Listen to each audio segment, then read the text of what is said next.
Okay, guys, so this is part two of the lecture.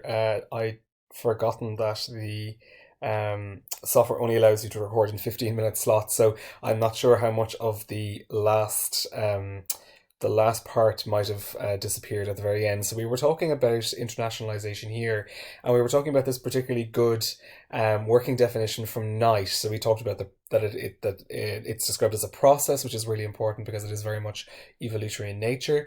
It talked about it being integrated into all aspects of what the higher education does, that it's not simply having an Erasmus exchange with someone, but rather that it involves recruiting international staff and students to be there permanently, that it allows for an exchange of ideas across national borders, that there are entire offices set up to support these sort of endeavours and that kind of thing. What's also very important in this definition then is the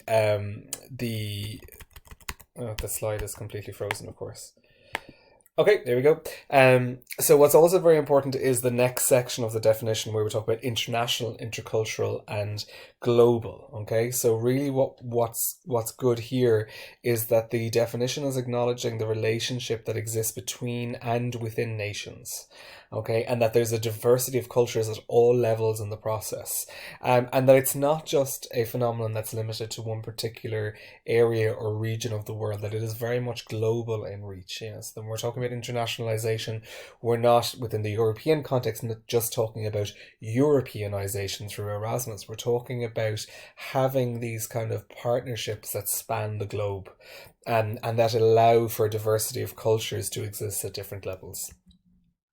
And then in terms of delivery, we're talking about the two main types of internationalization that we see nowadays: the internationalization at home side and the internationalization abroad.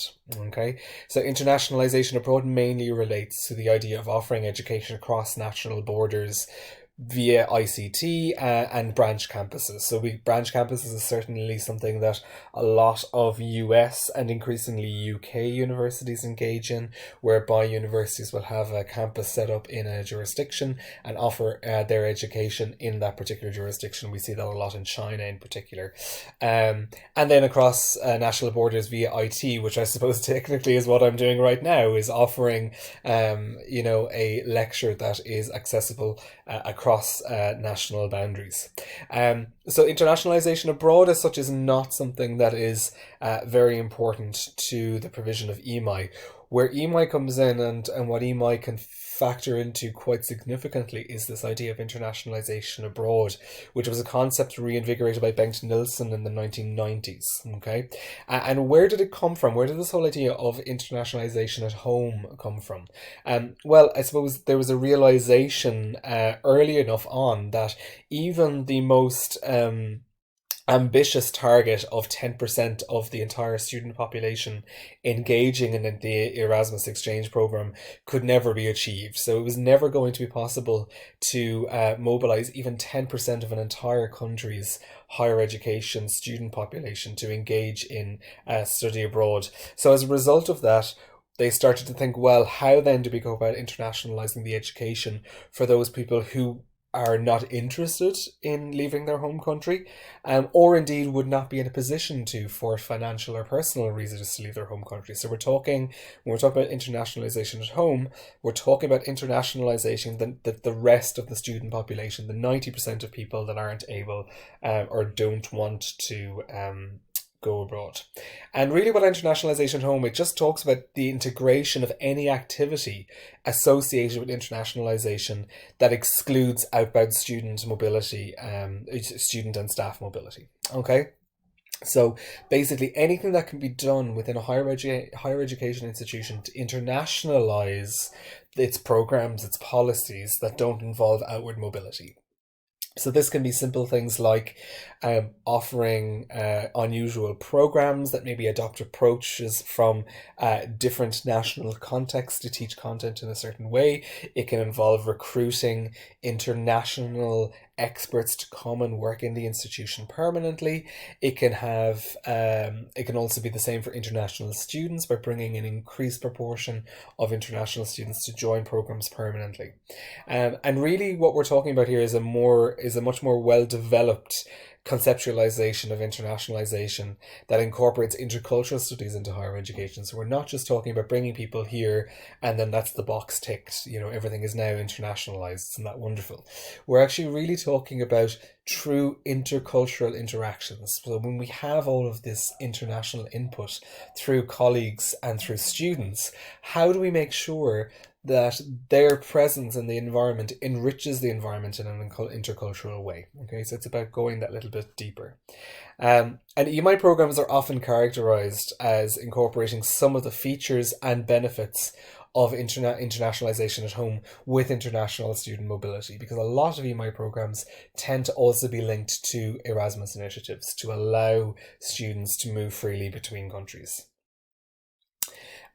Unfortunately, though, there's a lot of evidence out there to suggest that while certain elements of internationalization at home are present within EMI programs, the current provision of EMI by higher education institutions is more like an imperialist university approach. Yeah. So, and what do I mean by an imperial university approach? Well, really what imperialist universities do, and here we see a lot of universities in the UK and in the US engaging in this sort of activities, where they have a really strong international recruitment drive to draw in students from overseas, but they do relatively little to change their organizations, their facilities, and their services in the university to cope with that. So it is that kind of idea of bring them in. In many cases, a large amount of wealth comes in with that because they pay quite a lot of fees. And then rather than adapting the provisions within the university to make it a more intercultural environment and take advantage of the fact that these students bring with them a wealth of different experiences and whatnot, they leave everything the same and really just go after the international student market as a means to generate increased income. Okay, so that was the internationalization and globalization side of things. So quite a lot going on there. So I do apologize if there's quite a lot of information now bouncing around inside your heads. But the Bologna process and Lisbon strategy are probably two of the most decisive developments on a policy level that have impelled universities to pursue English medium instruction. So, there's no doubting that universities have almost always been society's most international institutions. Okay, so by virtue of what universities do about generating and sharing knowledge with people outside of the university, but then also with other colleagues in other universities across national borders. Universities have always been very, very international, so that's nothing new. But in the 1980s, we start to see that higher education institutions take on a new role as actors within the global arena. And this, again, was associated with this emergent idea of moving towards a knowledge-based economy. So because universities are sites of knowledge creation and dissemination, and because knowledge has become the new valuable commodity in our economies, then higher education institutions start to have quite a strong impact, not just on the national economy, but also on the global stage. And in the 1990s, following on from that, we see a major point of departure for internationalization as a key issue in European higher education. Now, there's lots of reasons for that. One of the main reasons being, again, this idea of taking or withdrawing or reducing the funding available from national governments in higher education and getting universities to start to self-finance. So universities then look at the international student market as a way of tapping into some really important sources of funding. So that internationalization then, while obviously having certain positive ideological elements attached to it in trying to create a more international environment for students to learn in, the potential for better knowledge generation as a result of engaging internationally with other colleagues and other students. But really what we're talking about here as well is tapping into money flows. And really in the 1990s, it was the Bologna process, then followed by the Lisbon strategy in the year 2000, that really kind of advanced the internationalization agenda. So that really got internationalization to become a major driving force in university policy, but also on the financial side of universities. So the Bologna process was initiated by the Sorbonne Declaration in 1998, and then subsequently by the Bologna Declaration in 1999. So in 1998, only a small number of signatory countries had signed up to the declaration. It was only in the Bologna Declaration in 1999 where the majority of EU member states had signed up, and therefore the process became known as the Bologna process.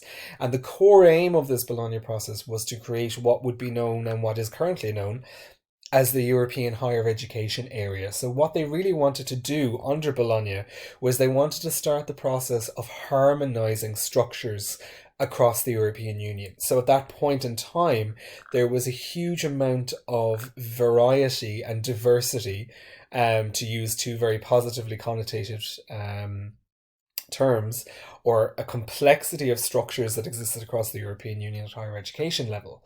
And this, while being a very important feature of the European higher education area, it did make it very, very difficult for all sorts of horizontal and vertical forms of student and staff mobility. So because the systems were so different from one another, it wasn't very easy for staff to be mobile across the European Union, and for students within the Erasmus system to be mobile across the European Union.